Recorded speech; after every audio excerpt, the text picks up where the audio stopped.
Jason was a very, very dynamic player. He would use a great deal of ornaments between slides, bending, vibrato, grabbing these ghost bends, grabbing notes below notes, sliding into notes, grabbing harmonics and playing melodies with that. I mean, he was a very, very dynamic individual. He wasn't just picking the notes.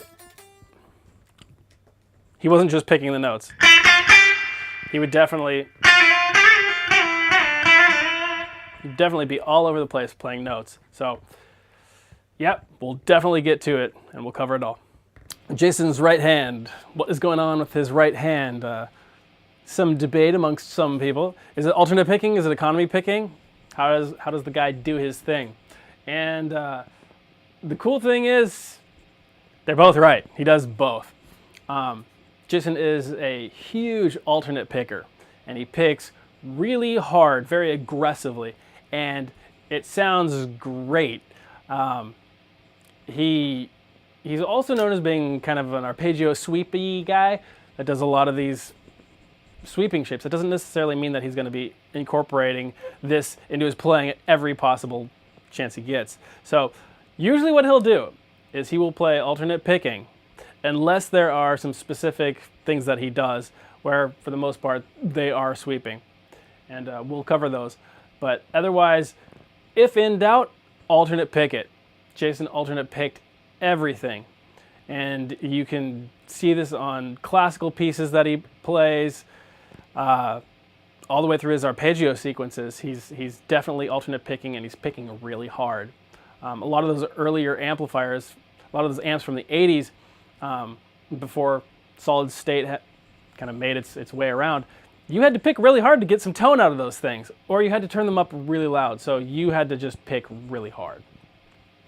Here's an example of something that Jason might do alternate picked, that you could theoretically do it economy picking, but this would be an example of how Jason alternate picked something.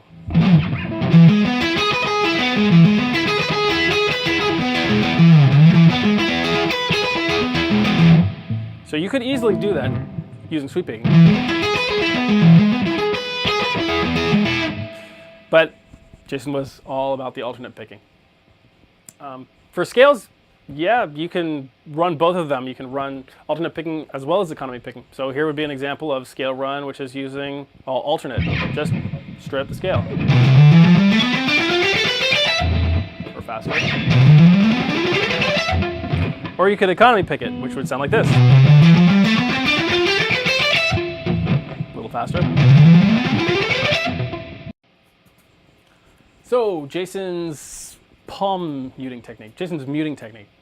Yeah, he pretty much used the palm of his hand to clamp down here on the bridge and, well, prevent sound from ringing.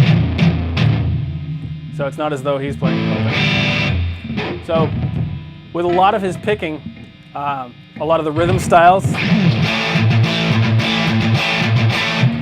a lot of downstroking, but a lot of palm muting.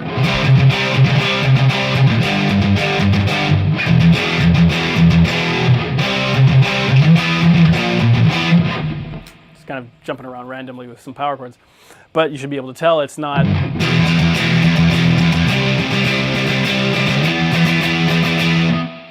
definitely the palm muting thing happening, which is very, very cool.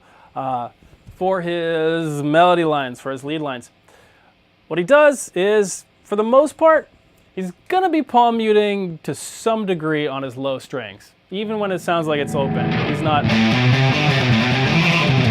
It's gonna be palm mute down there. Up top, a lot of times what he'll do is he will leave those open, and then that's palm muted down.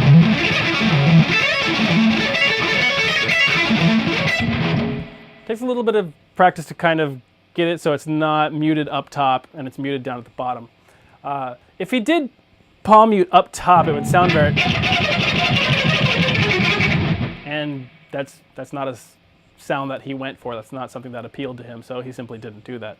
So since this is a Jason Becker video, we get to focus on the things that he did. And he definitely played the higher strings open rather than. We'll definitely be covering alternate picking as well as economy picking and sweep picking in later sections.